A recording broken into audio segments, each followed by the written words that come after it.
Hello and welcome to the first 2022 editions of MHQ's Foundations 101 webcast, where today we are tackling, alone I'm afraid, what to expect in 2022.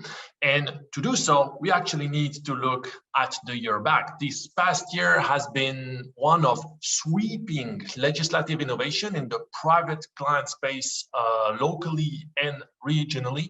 And here are some of the novelties that actually lay the ground for what we think is coming shortly. So let's look at them just briefly as pointers, because as you would expect, we have publication on most of these at MHQs already. The first is the new commercial company law, which came up just now, a couple of days back. And what it introduces is the internationally recognized SPACs, very interesting, as well as SPVs. So we'll need to see how these compares with the equal or very similar tools that the DIFC and the ADGM have to offer, but clearly something to monitor. The other thing that the new law reinforces is the foreign ownership relaxation, and clearly 2021 was a revolutionary year in the UAE on that front. Today you have more than 1,000 activities licensed as available for 100% foreign ownership in both Abu Dhabi and Dubai. But it does not stop there. There are avenues to seek 100% ownership, even if your license, respectively licensed activity, is not on the list. So for that, you can talk to us and we can help and guide you.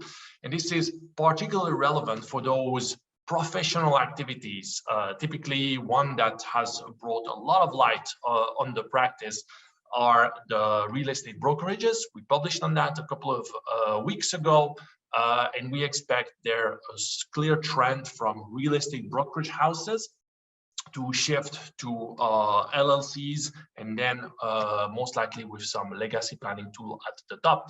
So again, a hot topic for the year that started last year.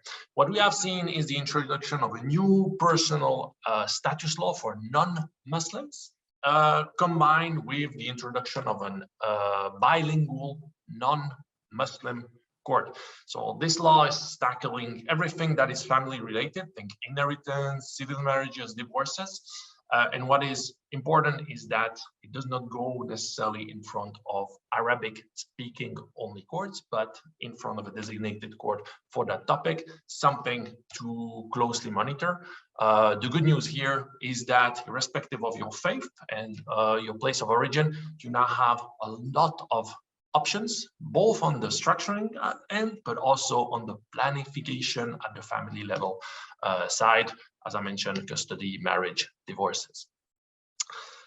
What we have seen is the introduction of another trust law in the UAE, complementing the ones that we know from the ADGM and the DIFC. It's a mainland trust law, and while it is primarily aimed at domestic assets and local families, we believe that there will be some creative use of the law going forward for ventures which involve foreign-based people, investors, etc. We will be comparing this in a webcast coming forward, but a very exciting development. It's always better when you have multiple tools available for the same object. So something that we'll be monitoring closely at MHQ going forward. COVID was chaos all around the world, but the UAE clearly took a proactive step forward in trying to bring the right sort of caliber of people to the UAE. And I think two hot topics were, how can we bring these people from a structuring standpoint, and how can we do that from an immigration standpoint? So what we have seen is a newcomer to the unregulated single family office / multi-family office space, which is the Dubai-based DWTC free zone. We will be evaluating their offer comparatively with others from the DIFC, the ADGM, the MCC, as well as mainland shortly. on this channel, but clearly there is a trend of trying to bring the right sort of people. And if these people want to come here, they want to get organized. So it's important that they see a regime that suits their needs in terms of holding or single or multi-family office. The same people are attracted to the UAE not only for no tax, but also because they can seek long-term residency.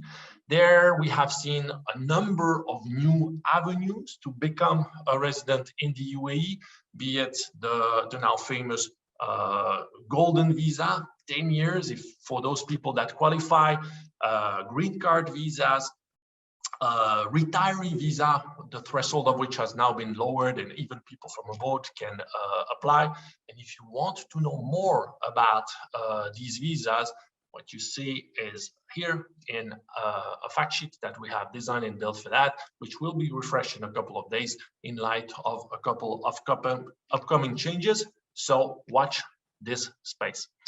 It is impossible to be on the Foundation 101 podcast and not to talk about foundation. And the word here is foundations are here to stay. Introduced in 2018 with reasonable success at that time, they have slowly evolved to be the go-to tool for legacy planning, asset protection, business continuity in the Gulf and beyond. What we have seen last year is a tremendous success. 200 foundations were set up last year for an overall total of 400 for the country.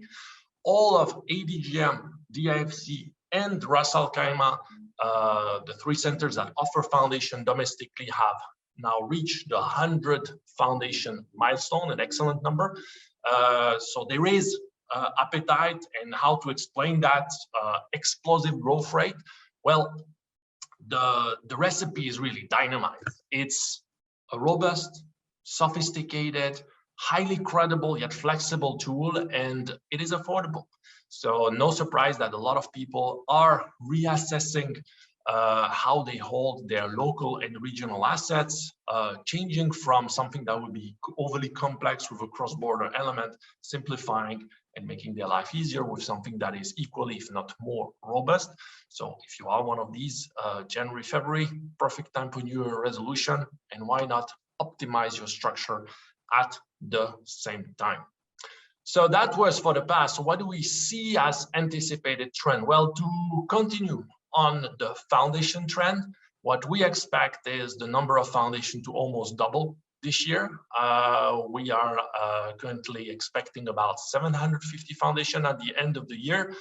This is based on MHQ's own pipeline, but also on peers and competitors when we share data.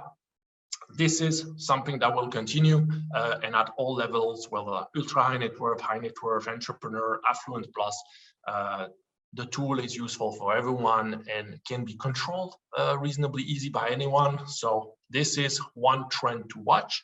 I touched on what I would expect to be the second trend, is that more and more sophisticated families to actually organize themselves and build a single family office. Bear in mind, this does not necessarily need to be a robust and expensive infrastructure. It could be a so-called digital family office, and we will touch on that topic in a couple of weeks on this same channel. And while I do believe that most of the demand will come from the local and regional market, you will also see a number of international families, single family office, existing and operating in the UK, Switzerland, Singapore, that actually shift here, not necessarily fully, but partially, to handle international assets from here. So clearly a trend to watch. And there is a lot of competition in the field. We will compare that in a couple of weeks with our own Kat Zagati.